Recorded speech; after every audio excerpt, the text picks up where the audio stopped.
Hello friends, नमस्कार दोस्तों। Welcome to my YouTube channel things to know. Today I will cover the summary of the speech given by our Honorable President Mr. Ramnath Kovind on eve of 74th Independence Day। मैंने इसे एक A4 sheet में summarise करने की कोशिश की है। As a citizen of India, या इफ आप किसी कॉम्पिटिटिव एग्जाम की प्रिपरेशन कर रहे हैं तो you should have at least a view regarding what our mister president has said. इसमें मैंने कुछ कीवर्ड्स भी यूज किए हैं which you can use while giving your view, जिससे आप एक इम्पैक्टफुल बात रख पाए। So let's begin this.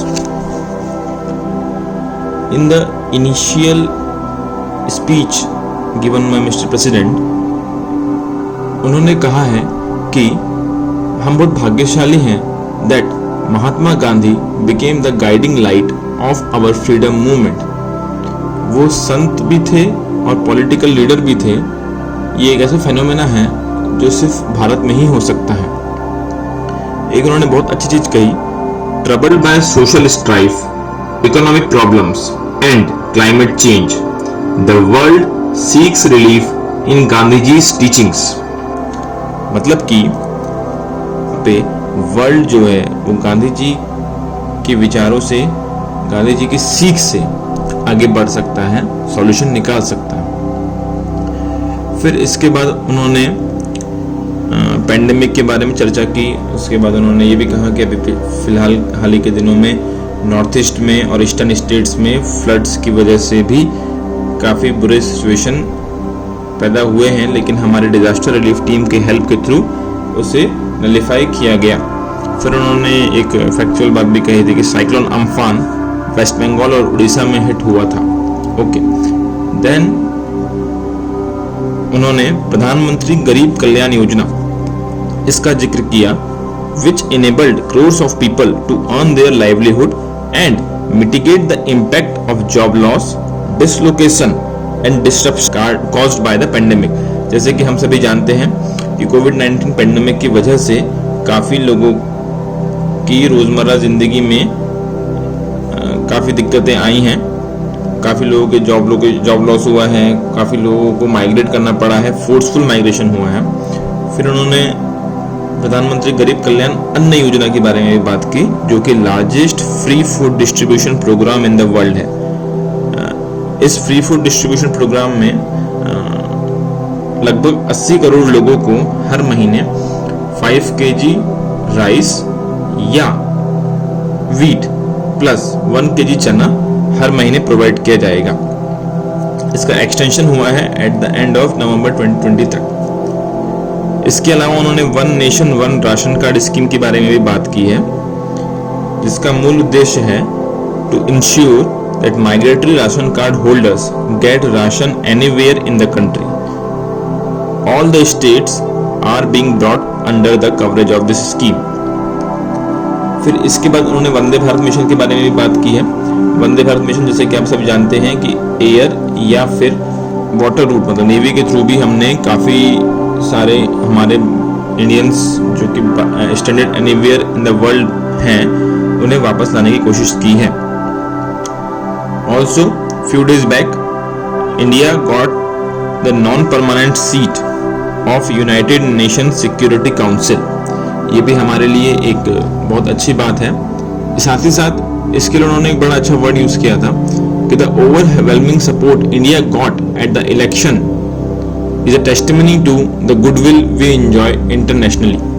इसके बाद जैसे कि हम सभी जानते हैं कि एक ग्राउंड ब्रेकिंग आत्मनिर्भर भारत स्कीम लेके अभी हमारी गवर्नमेंट ऑफ इंडिया आई है। तो इसके सिलसिले में प्रेसिडेंट ने क्या कहा है, आइए जानते हैं। Tradition of India that we do not just live for ourselves but work for the wellbeing of the entire world. India self reliance, मतलब कि Atmanirbhar Bharat, means being self sufficient without alienating और creating distance from the world. It implies that India will continue to engage with the world economy while maintaining its identity. इसके अलावा जैसे कि हम जानते हैं कि लैंडमार्क रिफॉर्म्स भी इंट्रोड्यूस किए गए हैं एग्रीकल्चर सेक्टर में। Now farmers can have barrier free trade and get the best price for their produce anywhere in the country. Essential commodities act को भी अमेंड किया गया है to remove certain regulatory restrictions on farmers. इससे farmers की income को raise होने में मदद मिलेगी। इसके अलावा we have learned some tough lessons in the year 2020. Coronavirus ने इस इल्यूशन को डिमोलिश कर दिया है कि human being master of nature है। उन्होंने कहा है कि human centric collaboration is more important than economy centric inclusion.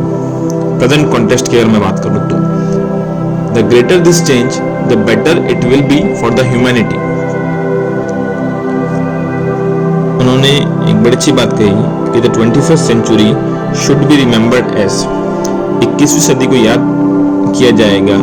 ये वो सेंचुरी थी जिसमें मानवता ने humanity put aside differences and collaborated to save the planet. फिर उन्होंने सेकंड लेसन की बात की कि we are all equal before mother nature and we primarily depend on our fellow residents for survival और growth। कोरोना वायरस जो है it doesn't recognize any artificial divisions created by human society, rise above all man-made differences, prejudices and barriers। इसके अलावा उन्होंने ये भी कहा कि augmenting health infrastructure is very much required। Public health infrastructure को हमें एक्सपांड करने की और मजबूत करने की आवश्यकता है। फोर्थ लेसन की जो उन्होंने बात की वो साइंस एंड टेक्नोलॉजी से रिलेटेड था। जैसा कि हम सभी जानते हैं कि ड्यूरिंग द लॉकडाउन और उसके बाद सब्सिक्वेंट अनलॉकिंग में information and communication technology ICT emerge हुआ है as an effective tool for governance, education, business, office work and social connectivity के लिए। इससे दो ऑब्जेक्टिव आपके मीट हो रहे हैं, एक saving lives and resumption of activities। IT and communication tools have promoted e-learning and distance education। चूँकि हम देख रहे हैं कि पिछले 4-5 महीनों से स्कूल्स और ट्रेडिशनल स्कूलिंग सिस्टम जो है तो बंद पड़े हुए हैं, तो for learning this IT and communication tools they have promoted e-learning and distance education। Adoption of science and technology in harmony with nature will help sustain our survival and growth। इसके बाद इन्होंने नेशनल एजुकेशन पॉलिसी की भी बात की है, which will transform the future challenges into opportunities, paving the way for a new India. ये एक लॉन्ग टर्म विजन है जिसका फार रीचिंग इम्पैक्ट होगा। It will strengthen the culture of inclusion, innovation and institution in the sphere of education. देखिए, जब भी आप किसी से बातें करते हैं या जब भी आप एक आंसर लिख रहे हैं कॉम्पिटिटिव एग्जाम में, so when you use these keywords they will strengthen, they will say कि इस बंदे को यार काफ़ी चीज़ें पता हैं, इन डेप्थ चीज़ें पता हैं, and he is using pinpointed words and it will create a much greater impact। जब भी आप किसी से बात करते हैं और जब भी आप इस तरीके से पॉइंट रखते हैं, so obviously आपका इम्पैक्ट कुछ और होगा। Imparting education in the mother tongue has been given emphasis in order to help young minds grow spontaneously। इससे हमारे इंडियन लैंग्वेज भी स्ट्रेंथन होंगी और यूनिटी ऑफ कंट्री भी। Youth empowerment is essential for building a strong nation. उन्होंने youth empowerment के बारे में कहा है कि ये बहुत ही आवश्यक है हमें एक मजबूत देश बनाने के लिए। इसके अलावा उन्होंने construction of temple at Shri Ram जन्मभूमि के बारे में बात की। इसके बारे में देखिए, अगर आपको किसी से बात करना तो किस तरीके से बात कर सकते हैं। It was indeed a moment of pride for all. People of the country maintained restraint and patience for a long time and reposed unflinching trust in the judicial system. Issue of Ram Janmabhoomi was resolve through judicial process. मतलब कि ये जो पूरा का पूरा राम जन्मभूमि का issue था, ये जुडिशियल प्रोसेस के थ्रू रिजॉल्व हुआ है। ये बहुत इंपॉर्टेंट वर्ड है। And all concern parties and the people respectfully accepted the verdict of Supreme Court and displayed before the world, दुनिया को दिखाया है Indian ethos of peace, non-violence, love and harmony. उन्होंने जो अपना स्पीच था वो कंक्लूड किया था by having a सर्वे भवन्तु सुखिनः, सर्वे सन्तु निरामया, सर्वे भद्राणि पश्यन्तु, मा कश्चित् दुर्भाग् भवेत्. It means may all be happy, may all be free from illness, may all see what is auspicious, may no one come to grief. I wish कि आप लोगों को ये वीडियो पसंद आया होगा. धन्यवाद.